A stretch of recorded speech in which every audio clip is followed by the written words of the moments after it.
በራስ የመተማመን ስሜትን ከአማርኛው ፍቺው ይልቅ በእንግሊዝኛ ስያሜው ኮንፊደንስ ሲባል ብዙዎች ስንጠቀምበት ይሰማል። ልዩነቱ ያለው ለጽንሰ ሐሳቡ የሚሰጠው ትርጓሜ ላይ ነው። ለምሳሌ በቁንጅና ውድድሮች ውስጥ ከተሰለፉ ሴቶች ብዙዎቹ በሚባል ደረጃ ኮንፊደንስ አለኝ ይላሉ። ሲጠየቁ እንዴት ሲባሉ የሚሰጡት ምላሽ ግን በግርድፉ እንደማሸንፍ እርግጠኛ ስለሆንኩ የሚል ይሆናል። ፐርሰናል ኤክሰለንስ ላይ ሐሳባቸውን እንዳሰፈሩት ሙያተኞች ግን አንድ ሰው በራሱ ይተማመናል፣ ኮንፊደንስ አለው ለመባል የግድ በሁሉም ነገር ከሌሎች በልጦ ተክኖ መገኘት የለበትም። ስለዚህ በራስ መተማመን ማለት በማንኛውም ሁኔታ ውስጥ ቢሆኑ ስለ ራስ ያለው ዋጋ፣ ችሎታና ብቃት ላይ እርግጠኛ ሆኖ መገኘት ነው። ስለ ራሳችን ከጓደኞቻችንና ከቤተሰቦቻችን ጋር ባለን ግንኙነት፣ በገንዘብ አቅማችን ለሌሎች ንግግር ስናደርግ፣ በእነዚህና በሌሎች ሁኔታዎችም ሁሉ ስለ ራሳችን የሚሰማንን የእርግጠኝነትና መተማመን ስሜት ማጤን ነው ቁልፉ ተብሏል።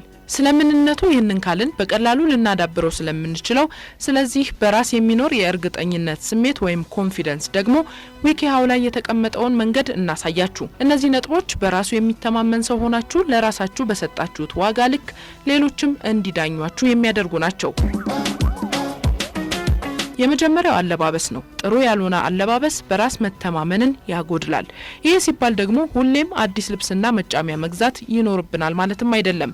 ጥሩ ስሜት እንዲሰማን በሚያደርግ መንገድ ምቾት የሚሰጡንን ልብሶች መልበስ፣ በተለይ ደግሞ ጥርሳችንን ከመቦረሽ የካልሲን ጽዳት እስከ መጠበቅ ባለው ስለ ሁሉም ነገር ጽድት ንጽት ብሎ መገኘት። ሌላው አቋቋም፣ አቀማመጥን ሁሉ የተመለከተው የሰውነት አቋም ነው። ከትከሻ ጎበጥ ብሎ ሳይሆን ቀና ብሎ መራመድ። ይሄ ደረት መገልበጥ የሚለው ጋር መድረስ የለበትም። ሲቀመጡም እንዲሁ ቀጥ ብሎ። እንዲህ ያለው ተገቢ የአካል አቋምና እንቅስቃሴ የጭንቀት መጠንንም ይቀንሳል ነው የሚባለው። እዚህ ላይ ደግሞ ፈገግታ ሲጨመርበት ብዙ በጎ ለውጥን ያስከትላል። በፈገግታ የተሞላ ከሌሎች ጋር የሚኖር ግንኙነት ራስንም አስደስቶ ለሌላውም ይተርፋልና። ጤናማው ግንኙነት በራሱ ደግሞ የራስ መተማመንን ይጨምራል። ከሰዎች ጋር ሲያወሩ ደግሞ ወሬ በአይን ይገባል የሚለውን ብሂል መተግበር። ይሄ እስካሁን ያለው በአካላዊ ገጽታ የሚገለጸውን የኮንፊደንስ ማዳበሪያ ነው። አስተሳሰብ ላይ ደግሞ እንምጣ።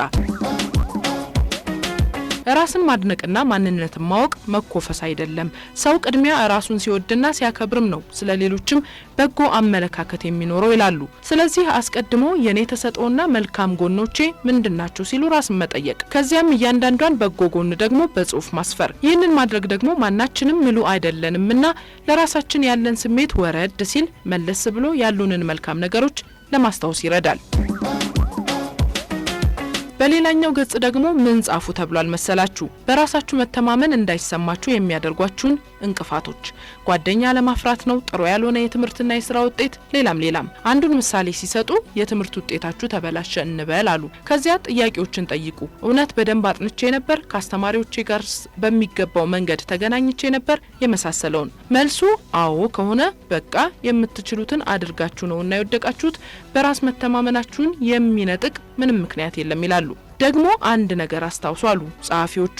ምን ፓ የሚባልለት ሰው ቢሆን በራስ መተማመንን ለመገንባት ግን ሁሉም የራሱ ትግል ውስጥ መግባቱ አይቀርም በአንድ ወቅት። ስለዚህ ራሳችሁን ከሌሎች ጋር አታነጻጽሩ። ደግሞ በራስ የመተማመን ስሜት በሂደት የሚዳብር እንጂ በአንድ ጀንበር የሚገነባም አይደለም ተብሏል። ይሄ ነጥብ ደግሞ ታዲያ በሂደት እንዴት እንለማመደው የሚለው ላይ ያደርሰናል። አንደኛው መንገድ የተባለው የምትወዱትን ነገር ማድረግ መጀመር ነው። ችሎታችሁን ማዳበር፣ ስፖርት መስራት፣ ከሰዎች ጋር ጓደኝነት መመስረት፣ አዲስ ነገርን መማር፣ ሌላም። ለጥፋት ይቅርታ መጠየቅ ደግሞ ተገቢ ነው። ለትንሽ ለትልቁም ላላመናችሁበትም ሁሉ ይቅርታ አዝናለሁ ስትሉ መገኘት ግን ያስገምታል ነው ያሉት። ለራሳችሁ ያላችሁንም ቦታ ዝቅ ያደርግባችኋል። ስለዚህ ለሁሉም ጊዜና ቦታን ምረጡለት። ሌሎች ስለናንተ ቅሬታቸውን በአግባቡ ሲገልጹላችሁ ግን በጣም በትህትና አድምጧቸው፣ ተቀበሏቸው። ታዲያ ሊያንጿችሁ የሚመክሯችሁን እንጂ ሊያኮስሷችሁ የሚቀርቧችሁን ግን ራቋቸው ብለዋል። ሌሎችን መርዳትና ለነገሮች ኃላፊነትን መውሰድም እንዲሁ በራስ ወደ መተማመን መንገድ ያደርሳሉ ከተባሉት ቁልፍ ነጥቦች መሃል ናቸው። ጥቂት አስታውሱ የተባሉ ነጥቦችን አስታውሰናችሁ እናብቃ። እናንተን ከናንተ በላይ የሚያውቅ የለምና ራሳችሁን ውደዱ። ስላላችሁ ነገሮች አመስጋኝ ሁኑ። የምትችሉትን ሞክሩ እንጂ ፍጹም ሰው ለመሆንም አትጣሩ። ስለ ወደፊቱ ማንነትና ስለ ስኬታችሁ ደግሞ ግብ አስቀምጣችሁ ተንቀሳቀሱ።